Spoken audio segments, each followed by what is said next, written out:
I ended up having way more batter left than I thought I would. So we are going to just dump it all into one bowl, swirl it around, dump it in a mold, and add some bones on top, which is not what I was planning on using my bones for.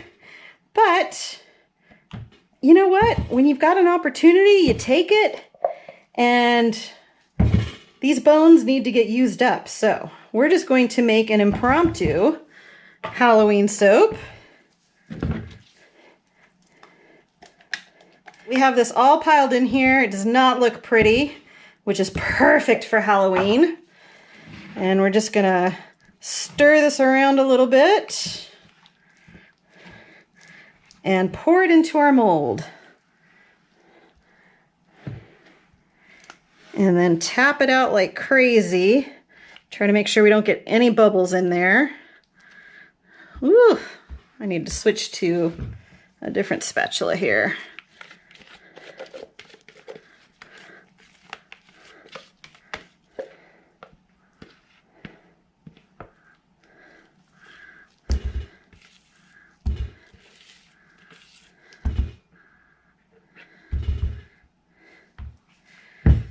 All right, let's clean it up a little.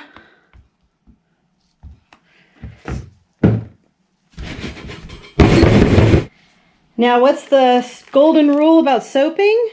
Is if things don't go the way you planned it, add some glitter. So we're adding some jet black. This is called jet black glitter from Crafter's Choice. And we're just gonna give it a liberal sprinkle all over here because it's Halloween. So it's glitter and glam and crazy stuff. All right, I think that's enough glitter. We're gonna add on these guys, Mr. Bones, whew. And these will make thick bars, but that's okay because they're also shallow bars. I should measure them, shouldn't I? But I'm not going to because this is a spur of the moment soap. So we're gonna give it the spur of the moment treatment. It's like these guys are drowning in a bog of spookiness. Ooh. Or they're coming out of the ground.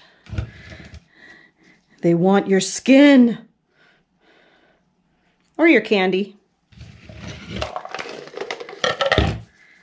And I can't remember whether these are the skulls that glow in the dark or not, so we're gonna have to test them and see if they glow. I think I can get 2 more in here.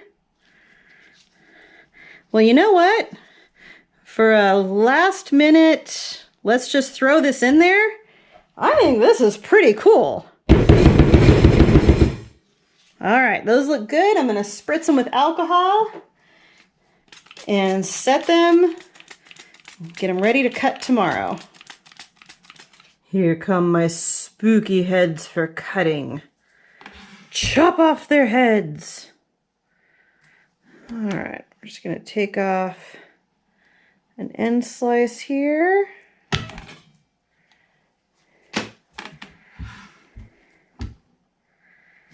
And do our best to get in the middle between each skull. Hopefully our slices will be relatively even. Now that's pretty. Now you see all the little pock marks? That's from the salt. Now I was hoping for a halo effect, both in here and in the small bar. The small bar, you see a little bit of speckling on the back, but not much on the front. Of course, it's obscured by a little bit of soda ash there. And here, we're not getting the halo effect because we're getting the drag marks from it. But it will still make a really nice spa bar. But I am just loving the skull top. I think it's so cool.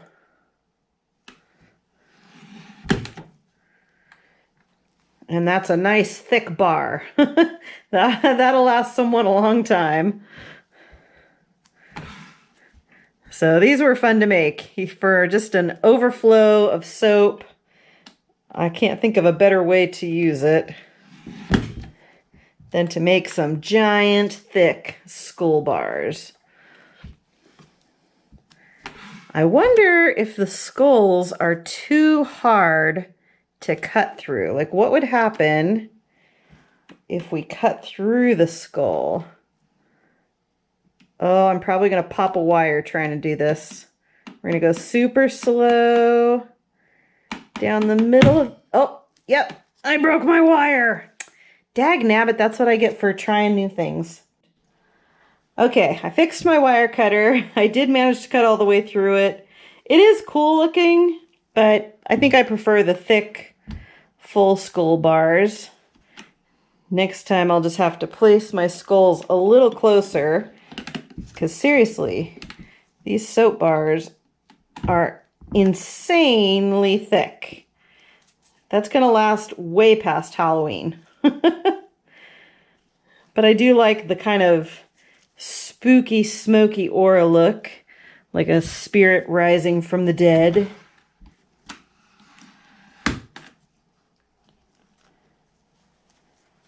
We are getting some drag marks from the salt. That's to be expected. A couple air bubbles, but I'm okay. One thing I love about Halloween is that you don't have to be perfect during Halloween. When I was a new mother, I used to love sewing my children's Halloween costumes. And the reason why is because if I got a seam wonky or inside out, which I did, it didn't matter. One, because the costume was going to be seen in the dark. No one was going to be able to see the seams. And two, during Halloween, everything's supposed to look like it just came from an old grave. It's supposed to look a little dilapidated, a little wrong. So I love Halloween for that reason. Nothing has to be perfect. Every little wonky bit adds to the spookiness that makes Halloween special. I don't know if the camera's picking it up, but the black glitter is gorgeous. I love the way that that sparkles. And we'll just cut off our ugly butt end, because I do not like butt ends. There we go. There are haunted graveyard soaps. Big, thick, fat soaps. I'm glad I did these early so that they'll be fully cured, because that's really thick to have to cure through. Man, that is a big bar of soap. So we made our teeny tiny little hand soaps, and then we've got our big fat, gonna take you a couple weeks to get through it soap. Just in time for Halloween.